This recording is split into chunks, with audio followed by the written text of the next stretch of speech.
Assalamualaikum warahmatullahi wabarakatuh. Kepangaken nama kula Winasih kanthi NIM kalih 60 setunggal sekawan 00 gangsal 8. Kula saking Grunda C, Pendidikan Basa lan Sastra Jawi. Kula badhe ngandharaken jenis membaca nyaring. Di sini saya Winarsi dengan NIM 26014200058 dari Rombel Pendidikan Bahasa dan Sastra Jawa C 2020 Universitas Negeri Semarang akan menjelaskan mengenai membaca nyaring. Presentasi kali ini ada beberapa pokok-pokok materi. Yang pertama adalah mengenai pengertian dan juga keterampilannya, jenis membaca, ciri utama, kelebihan dan kekurangan, hal yang perlu diperhatikan, hal yang harus dihindari, tujuan, manfaat, dan juga langkah-langkah dari membaca menyaring beserta contoh bacaannya. Pengertian dan juga keterampilan dari membaca nyaring. Apa itu membaca nyaring? Nah, membaca nyaring itu adalah kegiatan membaca dengan menyuarakan, bersuara, menyuarakan tulisan yang dibacanya dengan ucapan, intonasi, penekanan, tempo, jeda yang tepat agar pendengar dan juga pembaca dapat menangkap informasi yang disampaikan oleh penulis atau dari bahan bacaan tersebut, baik yang berupa pikiran, perasaan, sikap, ataupun pengalaman penulis. Beberapa orang juga berpendapat bahwa membaca nyaring ini dikatakan sebagai lanjutan dari membaca permulaan. Dan beberapa orang lagi juga berpendapat bahwa membaca nyaring itu adalah jenis membaca yang berdiri sendiri yang digolongkan ke dalam membaca lanjutan. Bahkan ada juga yang berpendapat bahwa membaca nyaring adalah jenis membaca yang sederhana namun kompleks dan juga rumit karena dituntut untuk dapat menguasai teknik dan juga keterampilan-keterampilan tertentu. Apa saja keterampilan tersebut? Nah, ada keterampilan yang dituntut seseorang agar dapat membaca nyaring. Yang pertama adalah menggunakan ucapan dan juga frasa yang tepat. Harus menggunakan intonasi dan juga suara yang wajar. Tidak usah dibuat-buat. Kemudian dalam posisi yang baik, harus percaya diri, dan juga kecepatan disesuaikan bacaan, tidak boleh terlalu cepat atau terlalu lama tersendat-sendat. Harus menguasai tanda baca seperti tanda titik, koma, tanda seru, tanda tanya, dan lain sebagainya. Harus dapat membaca dengan terang dan juga jelas. Harus dapat membaca dengan penuh perasaan atau istilahnya ekspresif, harus memperhatikan mimik wajah dan juga ekspresinya, membaca dengan tidak terbata-bata, harus mengerti serta memahami bahan bacaan yang dibacanya tersebut. Dengan jalan sebelumnya harus sudah membacanya dan juga memahaminya sebelum akhirnya membacakannya dengan membaca nyaring untuk orang lain. Kemudian yang terakhir adalah membaca dengan tanpa terus-menerus melihat bacaan. Jadi harus sesekali ada kontak mata dengan pendengarnya. Kemudian jenis membaca nyaring. Membaca nyaring itu dibagi ke dalam 3 macam. Yang pertama adalah reading loud. Artinya adalah membaca dengan suara yang lantang atau keras. Hal ini ditujukan untuk dapat didengar oleh orang lain. Pembaca dengan jenis ini fokus pada teknik membacanya. Kemudian yang kedua adalah short reading. Artinya membaca bersama secara bergantian yang biasanya pengajar yang lebih dominan. Yang ketiga adalah guided reading. Membaca nyaring dengan menjadikan pengajar sebagai fasilitator. Yang fokusnya adalah pada pemahaman materi dari bacaan yang dibacanya. Biasanya pada saat belajar mengajar di sekolah di mana pengajar sebagai fasilitator. Ciri utama dari membaca nyaring. Yang pertama, itu adalah membaca dengan bersuara atau bisa disebut dengan membaca lisan. Hal inilah yang membedakan dengan membaca dalam hati. Kemudian yang kedua, bersuara keras atau nyaring yang bertujuan agar dapat didengar dan disimak oleh orang lain. Yang ketiga, menggunakan intonasi dan juga penekanan yang tepat. Hal tersebut yang harus diperhatikan dalam membaca nyaring. Yang keempat, bacaan yang dibaca itu bersifat ringan dan penyampaiannya mudah dipahami. Yang dimaksudkan agar pendengarnya lebih mudah dalam memahami apa yang dibacakan dengan membaca nyaring. Kemudian, setiap jenis membaca tentunya memiliki kelebihan dan kekurangan, begitu juga dengan membaca nyaring. Adapun kelebihan dari membaca nyaring adalah yang pertama, memberikan latihan berkomunikasi secara lisan untuk membaca. Dengan membaca nyaring, bersuara, membaca lisan tersebut, maka dapat melatih komunikasinya. Yang kedua, meningkatkan kemampuan menyimak untuk mendengarnya. Seseorang yang sedang membaca nyaring, maka dapat melatih otaknya, melatih daya ingatnya, melatih kemampuan menyimaknya. Kemudian yang ketiga, sebagai media latihan berdialog. Nah, sebagai contohnya, apabila seseorang sedang menceritakan sebuah cerita, sebuah tokoh, nah maka seseorang tersebut akan berperan sebagai tokoh tersebut yang artinya menjadi media latihan berdialog. Kemudian dapat meningkatkan kemampuan penyesuaian diri pada anak yang pemalu. Hal ini berfungsi sekali bagi seorang pengajar untuk dapat menentukan karakter dari para siswanya. Nah, kemudian kekurangannya, yang pertama, membutuhkan tenaga yang lebih banyak jika dibandingkan membaca dalam hati. Tentu saja, karena dengan bersuara, dengan keras, bahkan menggunakan teknik-teknik yang rumit tersebut tentunya membutuhkan tenaga yang lebih ekstra dibandingkan hanya dengan membaca dalam hati. Yang kedua, tingkat pemahaman yang diperoleh lebih rendah. Ya, karena hanya dengan mendengarkan dan bahkan sebelumnya belum pernah membaca bacaan yang diperdengarkan tersebut, maka kemungkinan tingkat pemahaman dari penyimaknya menjadi rendah. Kemudian, membaca nyaring itu dapat menimbulkan kegaduhan, ya, bagaimana tidak, karena menimbulkan suara-suara, apalagi jika bersamaan, tentu saja akan menimbulkan kegaduhan. Yang terakhir adalah bagi anak yang kurang menguasai teknik membaca nyaring akan merasa kesulitannya. Seperti yang saya jelaskan tadi, membaca nyaring itu sebenarnya membaca yang sederhana, namun diperlukan teknik dan juga keterampilan yang baik agar nantinya dapat menjadi berjalan lancar dan pendengar mampu memahami apa yang dibacakan oleh pembaca tersebut. Kemudian ada hal-hal yang perlu diperhatikan. Yang pertama, pembaca itu harus memahami makna dari bacaan yang hendak dibacanya, seperti lambang-lambangnya, isinya, identitas cerita atau bukunya, seperti itu. Kemudian harus hal ini yang menjadi teknik keterampilan, harus memperhatikan penekanan, jeda, intonasi, tempo, dan juga pelafalan. Jadi kelima hal tersebut haruslah tepat. Kemudian pembaca itu juga dituntut untuk memiliki kecepatan mata yang tinggi dan juga pandangannya yang jauh.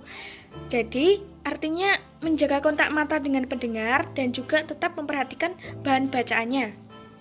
Kemudian pembaca harus menggunakan segala keterampilan yang telah dipelajarinya, termasuk membaca dalam hati, misalnya dengan menjelaskan kepada orang lain, sesekali membaca dalam hati untuk nantinya tidak terus-menerus memperhatikan bahan bacaannya, yang menjadikannya bagi keterampilan lisan mengkomunikasikan gagasan atau pikirannya kepada orang lain.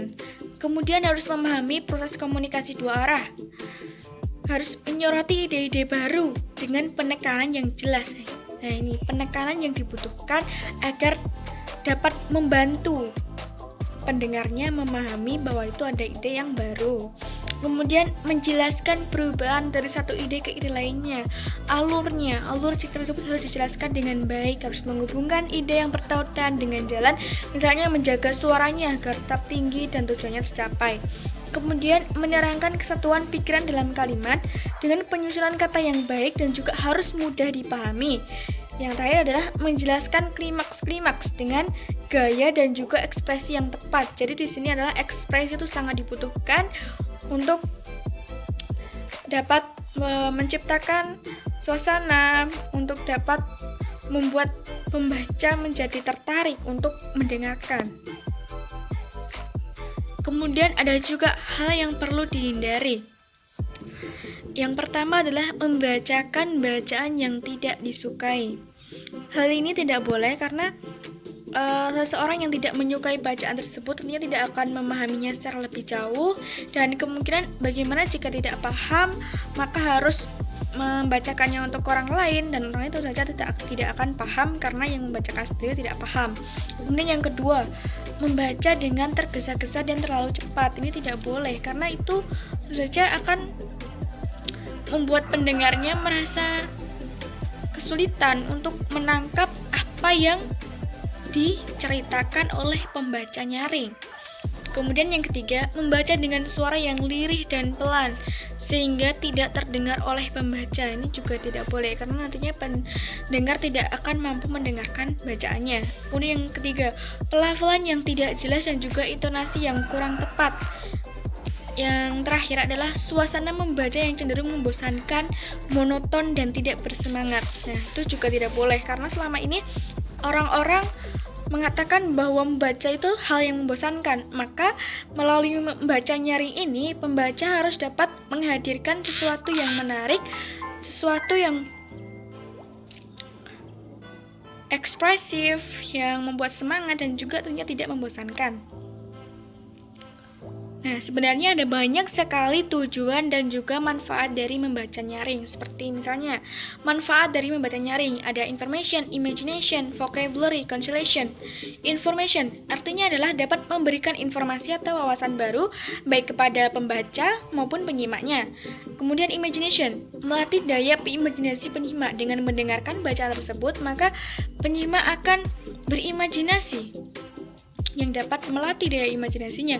Kemudian vocabulary, tidak dipungkiri baik bagi pembaca maupun penyimaknya itu dapat menambah kosakata baru. Kemudian conciliation, dapat dijadikan sebagai media penghibur. Selain itu, ada tujuan lain dari membaca nyaring. Tujuan umumnya sebenarnya adalah memperoleh pemahaman dan juga memperoleh kesenangan. Dan secara khusus, membaca nyaring mempunyai tujuan untuk memperoleh informasi, memperoleh keterangan tentang sesuatu yang kritis dan problematis, kenikmatan emosi, memberikan penilaian kritis terhadap karya sastra, dan bahkan juga dapat menambah penguasaan pada lafal, jeda, intonasi, dan juga tempo, karena dengan membacakan untuk orang lain dan yang namanya membaca nyaring harus menguasai teknik dan juga keterampilan tersebut, maka akan menambah penguasaannya. Kemudian, ia juga dapat digunakan untuk mengisi waktu luang. Kemudian, langkah-langkah apa saja yang dilakukan dalam membaca nyaring? Yang pertama adalah tahap prabaca. Sebelum membaca nyaring, itu seorang pembaca harus membaca terlebih dahulu. Ya, mungkin bisa menggunakan contohnya membaca dalam hati, membaca sendiri dengan membaca dalam hati untuk dapat memahami bacaannya sebelum nantinya dapat dibacakan kepada orang lain. Kemudian pada tahap membaca, itu membaca nyaring dengan penguasaan keterampilan yang telah dipelajari seperti membaca dengan jelas, lugas, memperhatikan penekanan, jeda, tempo, intonasi, pelafalan, frase, dan lain sebagainya. Dan harus dapat menciptakan suasana yang menyenangkan, harus memperhatikan pembacanya, dan selain sebagainya. Kemudian yang terakhir adalah tahap pasca baca. Itu biasanya dilakukan diskusi untuk dapat memperdalam pemahaman terkait bacaan.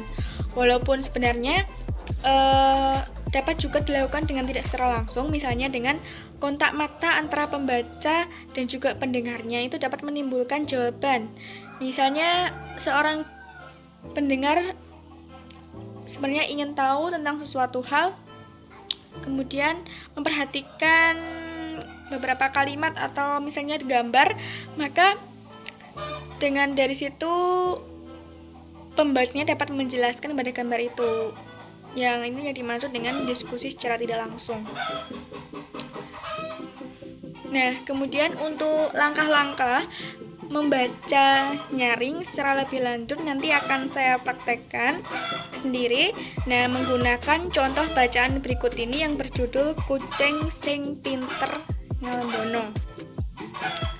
Nah, baiklah, demikian presentasi singkat mengenai jenis membaca nyari yang dapat saya sampaikan.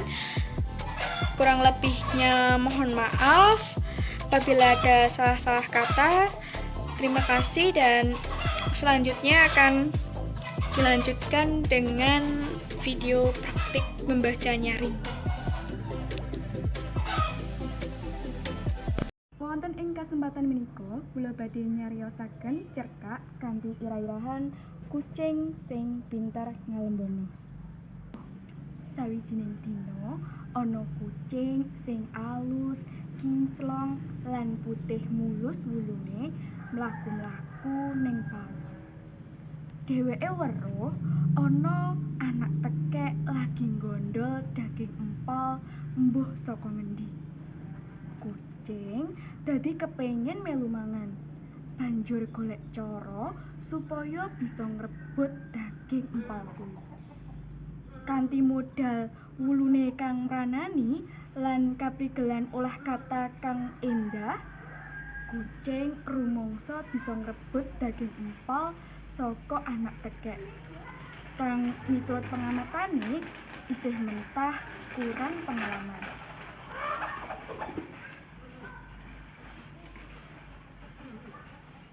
Hai tekek, awakmu iku ketok pengkoh, rasa banget, lan kulitmu kandel, ora tipis kaya kulit cecak. Apa to rahasiane? Tekek bungah banget, dialembono dening kucing kang elok rupane.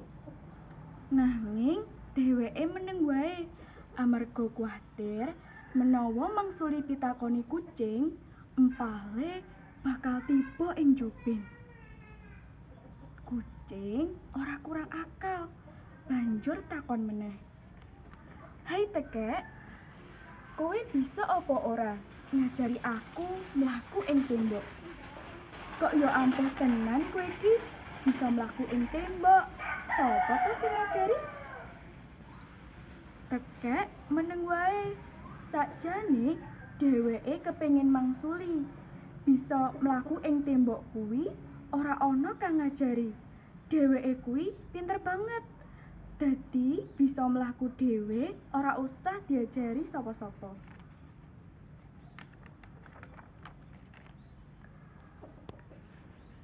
Kucing nyoba ngalembono meneh marang si anak tekek. Hai tekek, suaramu kuwi tak akoni pancen merdu tenan. Mbok kowe nyanyi sak lagu wae ben tambah kesengsem atiku marang sliramu. Anak tekek ora bisa ngampet maneh. Kepengin eksis, dheweke buka lambene arep nyanyi.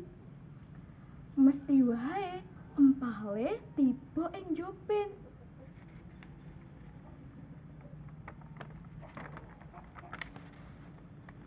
Nanging untunge ana mbokne tekek sing nyaut empal sing tiba mau.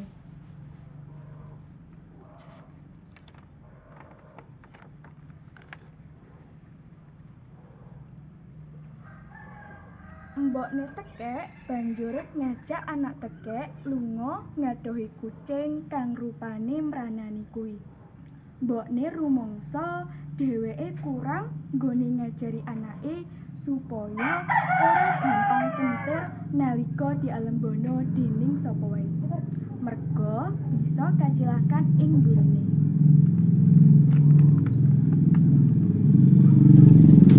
Mekaten cerkak kanthi irah-irahan Kucing Sing Pinter Ngalembono ingkang saged kula aturaken, mbok bilih wonten kathah kalepatan, kula tansah nyuwun agunging samudra pangarsani. Matur nuwun. Wassalamualaikum warahmatullahi wabarakatuh.